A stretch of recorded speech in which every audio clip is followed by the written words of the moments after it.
For binary tree to be infected हमें solve करना है, जिसमें हमें एक इन्फेक्टेड नोड दिया है और हमें फाइंड करना है कि मैक्सिमम टाइम कितना लगेगा और पूरे ट्री को इन्फेक्ट करने के लिए, और हर सेकंड में एक जो एडजेसेंट नोड है वो इन्फेक्ट हो जाता है। तो हमें पूरा टाइम बताना है कि नंबर ऑफ़ मिनट्स कितने हैं एंटायर ट्री को इन्फेक्ट करने के लिए। और इसमें एक बेसिक सोल्यूशन तो वही है कि हम पूरे ट्री को इन्फेक्ट करने के लिए पूरा ग्राफ बनाएं और उससे हम निकालें, लेकिन इंटरेस्टिंग सोल्यूशन वो है जिसमें हम रिकर्जन यूज़ करेंगे और बिना एडिशनल स्पेस यूज़ किए, ग्राफ बिना बनाए, हम रिकर्जन को यूज़ करके ही इसका कैलकुलेट कर लेंगे। तो इंटरव्यू में यूजुअली वही एक्सपेक्ट किया जाता है कि हम एडिशनल स्पेस ना यूज़ करें, जो कि हम आज सॉल्व करेंगे इसको यूज़ करके।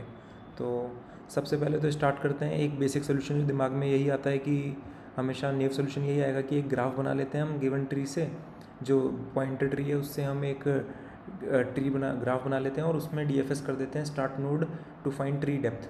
ट्री की जितनी डेप्थ बनेगी हमारी वही आंसर होगी। तो हम इसको रूट मानकर इसको रूट मान लेंगे जो दिया हुआ होगा नोड उसको, और जो हम एक ग्राफ बनाएंगे उसमें हम आइटरेट करके DFS से हम मैक्सिमम डेप्थ निकाल लेंगे इसका। तो ये तो एक बेसिक सोल्यूशन हो गया, लेकिन इसमें एक एडिशनल स्पेस हमें यूज़ करना पड़ रहा है जो कि O(n) लगेगा हमें। तो इसको अवॉइड करने के लिए हम एक ऑप्टिमल सोल्यूशन प्रपोज कर सकते हैं जिसमें हम कोई एडिशनल स्पेस यूज़ नहीं करेंगे इस ग्राफ को स्टोर करने के लिए, बल्कि हम रिकर्सिवली कैलकुलेट करेंगे कि मैक्सिमम टाइम कितना लगेगा हर नोड पर। तो जब भी हम किसी नोड पे पहुंचेंगे रिकर्जन में, तो हम चेक करेंगे कि उस नोड को रखते हुए हमें लेफ़्ट और राइट को दोनों सब ट्री को चेक करना है। अगर लेफ़्ट सब ट्री में हमें स्टार्ट नोड मिल रहा है तो भी हम कैलकुलेट करेंगे, राइट सब ट्री में हमें स्टार्ट नोड मिल रहा है तो भी हम कैलकुलेट करेंगे, और करंट नोड अगर स्टार्ट नोड है तो भी हम कैलकुलेट करेंगे कितना मैक्सिमम टाइम लग सकता है स्टार्ट नोड से पहुंचने के लिए एंड ऑफ द ग्राफ में। तो ऐसे हम कैलकुलेट करेंगे। सबसे पहले हम रूट, स्टार्ट और एक डेप्थ हम 0 मानकर चल रहे हैं इसका, इन 3 आर्ग्यूमेंट के साथ हम स्टार्ट करेंगे। अगर अगर अगर रूट नल पॉइंटर है तो हम करंटली डेप्थ को बढ़ा नहीं सकते, इसलिए डेप्थ को हम -1 करके भेज देंगे, और इंट मैक्स हमें बताएगा कि हमें अभी तक इस सब ट्री में हमें अभी तक की स्टार्ट नोड मिला है कि नहीं, ये बताएगा। और डेप्थ बताएगा कि कितनी डेप्थ के साथ हम राइट सब ट्री पे पहुंच चुके हैं, हमारे करंट सब ट्री में पहुंच चुके हैं। तो हम ऐसे ही हम लेफ़्ट और राइट दोनों पे रिकर्स कर लेंगे। डेप्थ +1 हम यहाँ पे कर रहे हैं, इसलिए हम जब नल पॉइंटर पर रिटर्न कर रहे हैं तो डेप्थ -1 कर रहे हैं। तो लेफ़्ट और राइट ट्रीज़ पर हम आइटरेट करेंगे।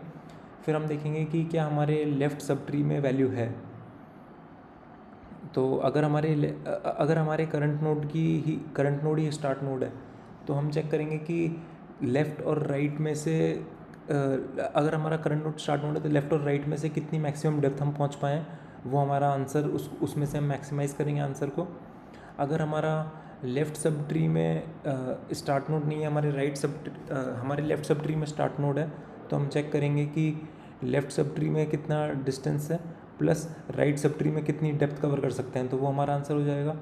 और इसी तरीके से अगर हमारा राइट सब ट्री के अंदर स्टार्ट नोड निकला है तो उसमें हम कैलकुलेट कर सकते हैं सिमिलर तरीके से कि लेफ़्ट से कितना डेप्थ है और राइट से कितना डेप्थ है, इन दोनों डेप्थ का प्लस करके मैक्सिमाइज़ हम आंसर करेंगे। इन तीनों केसेस में हम हैंडल कर रहे हैं, ये काफ़ी इंपॉर्टेंट है, ध्यान रखना है कि इन तीनों केसेस को हैंडल करना है।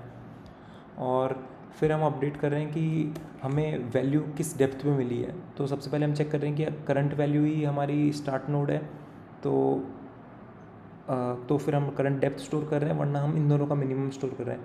इन दोनों का मिनिमम इसलिए स्टोर कर रहे हैं क्योंकि हमेशा इन दोनों में से कोई एक ही ऐसी वैल्यू होगी जो इंट मैक्स के बराबर नहीं होगी।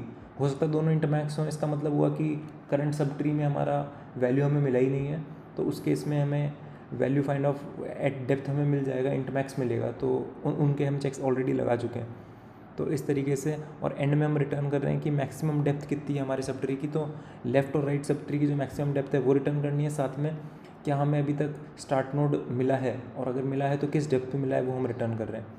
तो इस तरीके से हम रिकर्सिवली फाइंड कर सकते हैं कि किस वैल्यू पर पहुंचकर हमें वो फाइनली, मतलब बेसिकली किस नोड पर ऐसा नोड होगा जहाँ पे हमें मैक्सिमम टाइम लग सकता है।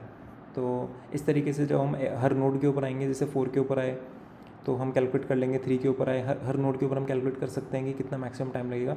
जब हम 1 के ऊपर आएंगे तो इस केस में हमें मैक्सिमम डेप्थ मिलेगी 3, और हमें वैल्यू फाइंड एट नोड 1 मिलेगी, तो 3 + 1 हमारा 4 हो जाएगा आंसर। और एक्सेप्ट हो चुका है, अभी कॉन्टेस्ट चल ही रहा है, तो ये एक्सेप्ट हो चुका है सोल्यूशन। तो ये एक ऑप्टिमल सोल्यूशन था इसको सॉल्व करने का, जो कि बिना एडिशनल स्पेस के हम कर सकते हैं। अगर आपको इसमें कुछ भी इंटरेस्टिंग लगा हो, कुछ भी सीखने को मिला हो, तो सब्सक्राइब ज़रूर कीजिएगा। Thank you.